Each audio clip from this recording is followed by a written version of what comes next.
আসসালামু আলাইকুম প্রিয় বন্ধুরা, আমাদের লাইভপুরা উপজেলার মধ্যে কারেন্ট নাই। মানে কিছুদিন আগে এরকম ঝড় তুফান হয়েছে, যার কারণে বিদ্যুতের কুড়ি গাছপালা রাস্তায় পড়ে গেছে, যার কারণে আমরা কারেন্ট পাইতেছি না। কারেন্ট না থাকার কারণে মোবাইলে চার্জ দিতে পারতেছি না, আমরা খুব অসুবিধার মধ্যে আছি। এরপরে মনে করেন আপনার ইন্টারনেট পাইতেছি না সঠিক মতো। তবে দোয়া করবেন যে এই সব থেকে যেন আমরা মুক্তি হতে পারে। তবে কারেন্ট কর্তৃপক্ষকে আমরা জানাইতেছি যে তাড়াতাড়ি যেন আমাদের এখানে কারেন্ট দেওয়া হয়।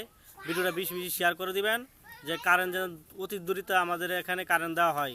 কারেন্ট না থাকলে আমাদের অনেক কষ্ট হইতেছে। তোমাদের কষ্ট হইতেছে না? না এখানে আসো, পিছনে আসো। তোমার কষ্ট হইতেছে না কারেন্টের? গো গো গো, তাড়াতাড়ি কারেন্টটা দিয়ে দিত। জুড়ে কোনা জুড়ে কোনা কারেন্টটা তাড়াতাড়ি দিয়ে দাও। আর তোমার কষ্ট হইতেছে কারেন্ট না থাকার কারণে?